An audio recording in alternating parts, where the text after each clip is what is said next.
Welcome back to How to Craft Fair. This is episode 5 in the How to Become a Craft Fair Vendor series. Today we're talking about what a craft fair vendor should be asking the organizer before a craft fair takes place, if it hasn't already been covered in the application. So let's dive right in. Okay, so assuming this hasn't already been covered in the vendor application, one thing that you can talk to the organizer about is their plan to market and advertise the event. So not only does it give you comfort in knowing how hard they're going to push the event, a lot of times you can help out. And honestly, all art and craft fair vendors should be helping to market and advertise the show. So the organizer, yes, it's their duty. It's probably the most important part of their job is to get a crowd in and market and advertise the event. But if every single vendor at that event is also chipping in a little bit, it's really just going to compound and help to pull a bigger crowd into the show. So here are some things that you can do to help the organizer out to hopefully bring a bigger crowd in. A lot of times the organizer will have a digital flyer that they can email to you, and you can either print this or share it right onto your social media pages. So that's two different ways right there. Sometimes the organizers will have yard signs that you can stick in your yard if it's some type of really major event. And then also on the organizer's social media webpage, they're going to be marketing the show, and they're going to share their event flyer on their social media site. So go ahead and share it onto your business page too, to let your followers know where you're going to be next. Okay, so now that we've covered advertising, another thing that you want to ask the organizer is this a first year event or a first time event, or has this event been happening for years, or maybe it's like a weekly thing? You want to get some idea of how well established this event is in the local community. Okay, so that's one thing that you should definitely cover ahead of time before you get too invested in the event. Okay, so the next thing that you want to talk to the organizer about is the expected attendance for this event. Now, if this event has been happening for years and it's a paid admission, meaning the public has to pay an admission fee to get into the show, the event organizer should give you a pretty detailed figure on what that attendance is expected to be based on previous years. However, if it was free for the public to attend and it's going to be free again, then you're probably just going to get like a ballpark estimate, because a lot of times when the show is free for the public to attend, the tracking of how many visitors isn't as precise. It's more of just like an estimate or ballpark figure. So keep that in mind. Now, I did release a video on this topic before, when it comes to using attendance figures to your advantage to not only estimate how much profit you can make in a day, but also how many sales you can potentially make in a day. So the link to that video is right up here. Okay, so if you're interested, check that out, and you can learn a little bit more about that. But again, circling back, attendance is definitely something that you want to have at least an idea of when you're heading into an event. Okay, so I want you to hang with me here for this next segment. So if you followed the channel for a while and been a fan of the channel, you've probably heard about my big old survey that I've sent out to 18,000 art and craft fair vendors all across the country. Now, when it comes to that survey, what you haven't seen up to this point is the final question that I put in that survey. I kind of left it open-ended so that they could type in whatever they wanted. And I asked them, when it comes to a craft fair organizer, what can they do to go above and beyond other art and craft fair organizers? And the reason why I'm showing you this segment today is because I want you to see what established art and craft fair vendors are answering as to what they feel are traits that put a craft fair organizer above the rest. Okay, so I think it's important to look at this and kind of like reverse engineer it in a way where you can look at their responses as to what is important to them when it comes to an organizer and say, okay, I need to cover these things before I get into the show. Like, these things have to be established before the event even happens. So let's dive into this next segment. All right, so let's start to take a look at these and break these down into some detail. So the first response here, online apps make it easy for vendors to register for an event, advertise, check on vendors at least once, and ask for feedback. All right. Organized and open-minded, people who advertise, communicate, and have some type of draw to bring people in. So they want the crowd, They advertise the event. So already 3 out of the first 4 are mentioning advertising. Offer grab bags that volunteer vendors participate in filling. A nice, caring organizer that makes you feel like they want you there. Organized. Advertise for the show. Communicate show info before and after the show. Marketing, marketing, marketing. All right. So in this first column, we have hit advertising very, very hard, communication, and organization. So that is our big 3: advertising, communication, and organization. Advertise. Professionalism. All right. So that's another one. Kindness and personable. Pretty simple, but those traits go a long way. And honestly, that's kind of how this entire list feels, is that, their vendors are not asking for a whole lot. I mean, and again, this question was posed in the form of what can an organizer do to go above and beyond other organizers? So it's like they truly are not asking for a lot. They just want the show to be advertised. They want communication from the organizer, and they want the organizer to be organized, kind, and personable. All right, be transparent. Give out the show details in a timely manner, and be quick to answer emails that are sent in from vendors and things like that. Communication, again, a great organizer cares about the details. They're responsible, honest, compassionate, good communication. What to expect. And this person said, honestly, the bells and whistles are nice, but I'd rather have a well-organized and well-communicated situation. Very, very well put. Again, communication is stay in contact with updates and new events. Above and beyond would be to introduce themselves to the vendors at the event and offer a survey after an event for feedback. This is huge, huge. So this is probably like the 3rd or 4th person now that's mentioned communication after the event, right? So we have it here, we have it here. I think we had it here after the show, right? So, organizers can't forget about that, where, obviously there's a lot of focus on putting on the show and all the prep work that goes into the show lead up, as well as the vendors, right? We all know that the vendors have a huge lead up going into the event. But the organizers cannot forget to circle back to get feedback on the vendors, how it went, and send out that survey, because it's really going to help you with your future shows. So from the perspective of the organizer, that's absolutely massive. And from the vendor's perspective, it's nice to know that your feedback is valued, and that it's contributing to hopefully a better show the next time around. So that's huge. And here we go again. Consistent communication. Meet me personally. So a couple people have said that now to, actually, once the show is running and all set up and everything, go ahead and, take a lap around the show and talk to all the vendors and say hi and see how they're doing, Good location, well advertised. Okay. That's one that I don't know if we've touched on that yet. The stresses of picking out a good location for this show. It can be kind of a make or break deal, just the location in itself. Communication, advertising, easy access locations with no steps. All right, so we kind of hit it back to back there. And okay, personal kudos, awesome. I'll always take that. All right, let's jump over here. You have extra space when available. Be flexible. Offer someone to sit at the booth while I'm using the restroom. So this is something that a lot of vendors will touch on, and especially when they're first getting started with craft fairs is, if I have to leave my booth, what happens? And a lot of times vendors will just, ask a neighbor to watch the booth for, 5 minutes while they take their break or whatever.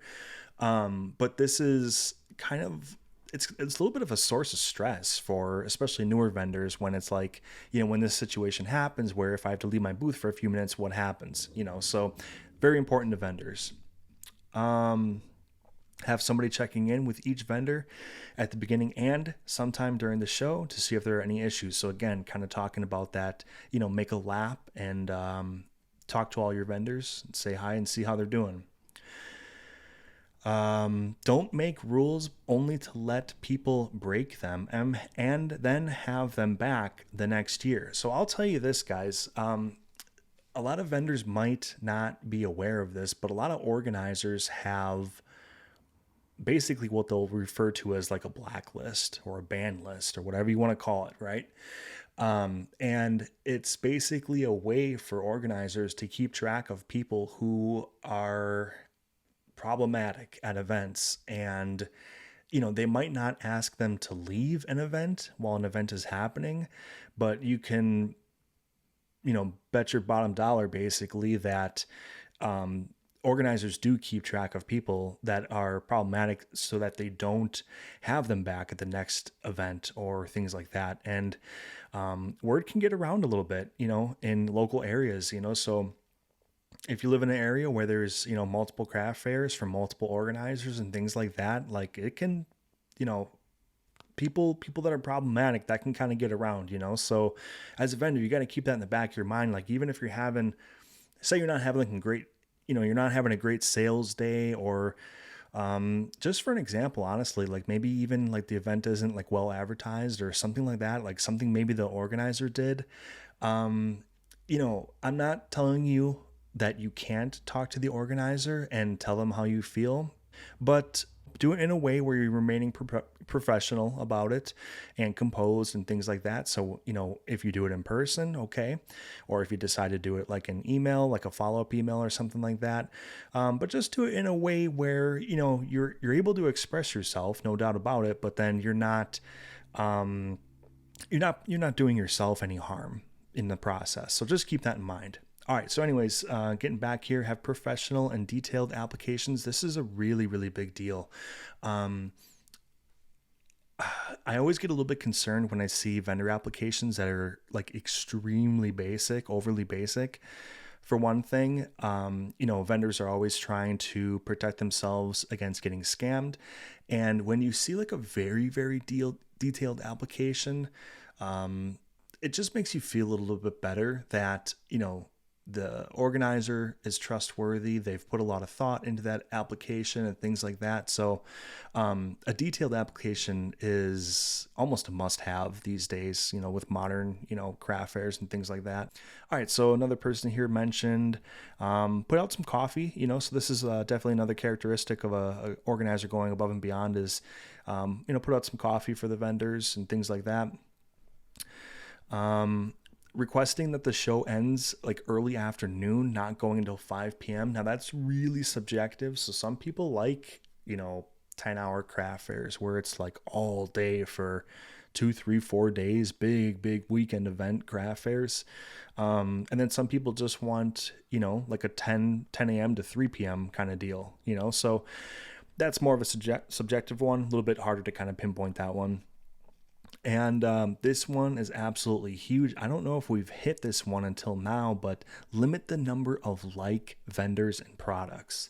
All right, so this is massive for an event organizer. You don't want to have an event that's 45 booths and 10 of them make jewelry, right? I mean, that's just, it's setting so many different people up for disaster. And, basically what they're getting down to here is they want balance, so if you have a 45 booth event, have 2 woodworkers, 2 jewelry, 2 glasswork, like just keep it balanced, and spread the people apart. That's another big thing too is, if there are vendors that are, I guess, kind of competing with one another, or at least have something somewhat similar, you want to give those vendors some space apart because, it can get a little bit dicey if you put 2 people next to each other or very, very close to each other who make something somewhat similar.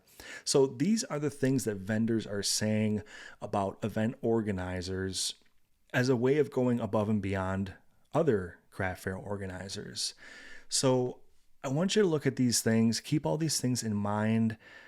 For what veteran vendors, for what established craft fair vendors are saying they want out of an organizer, because you can use this as a tool to say, okay, if these things haven't already been covered, like in the application or the event flyer, or just even like the direct communication you've already experienced with the organizer, these are the kind of things that vendors are concerned about.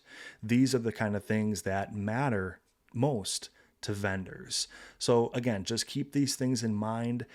Use it as a reference point to see what's been covered, and go from there. Okay, and so for this final segment, I want to talk about the organizer's prep email that goes out to all registered vendors before the event.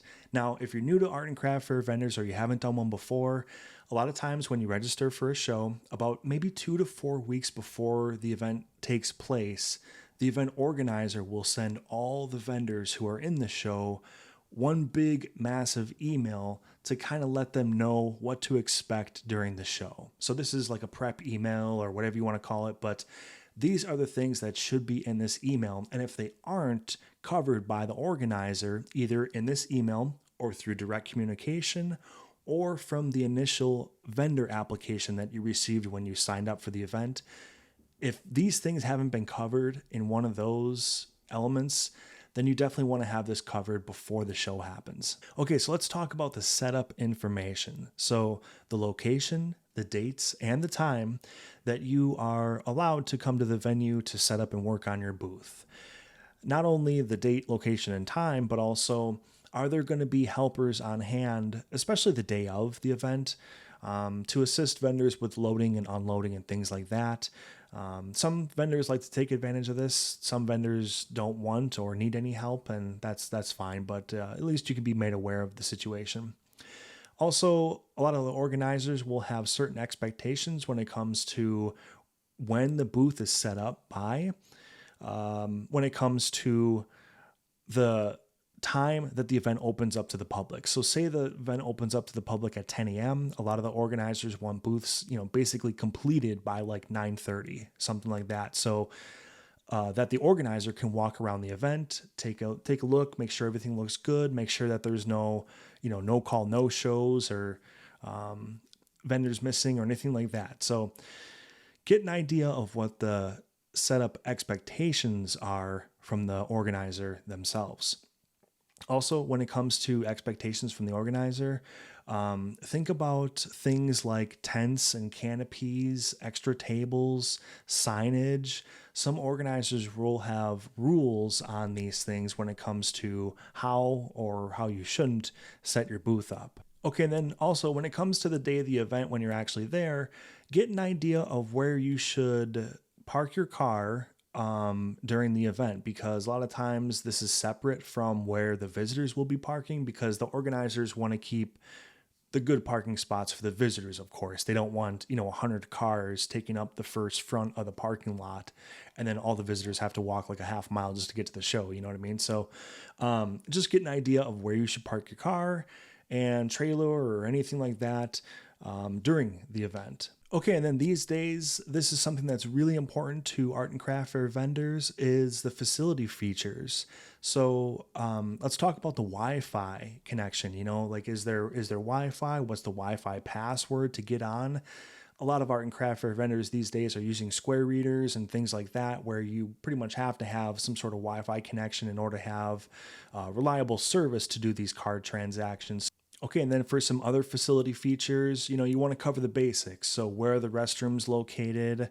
Will there be food and beverage on hand, or should I, bring my own food or beverage, things like that. So just keep those basics in mind for yourself as well. Okay, then another element that you definitely have to cover with the organizer is they should provide you with some sort of confirmed vendor list or layout map or something like that, where it has the entire list of all the vendors, where their booth is going to be, what booth number they have, and things like that.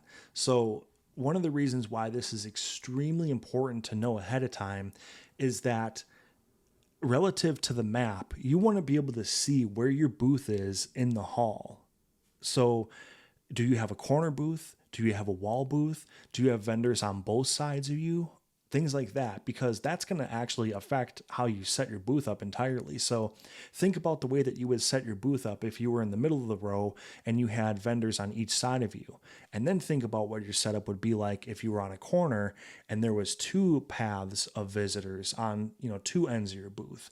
That's an entirely different setup possibly. So these are things that you have to keep in mind ahead of time so that you can plan out what your booth is going to look like before the show, so that you're not trying to set it up that morning and really kind of going on the fly.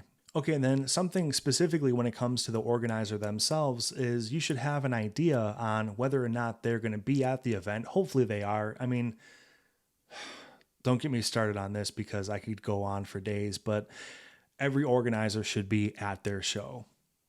But anyways, find out where they're going to be at the event so that if something happens or if you need to talk to them for whatever reason, you'll kind of have like an idea of where they're going to be during the show. So hopefully they'll come around to you at some point during the event and introduce themselves. We've kind of already talked about that as like an ideal expectation of, the vendors. They would like to see the organizer come through. But if just worst case scenario, if they can't for whatever reason, just have an idea of where you can go find them. All right, guys, so if you've hung with me up until this point, first of all, I have to say thank you. I know this video is like 10 hours long, but there was a lot of information to pack into this one, a lot of things to consider when reaching out to an organizer. So I hope that you got value out of this video. Again, this was video number 5 in the How to Become a Craft Fair Vendor series. The rest of the videos are at this playlist up here, and thank you so much for watching.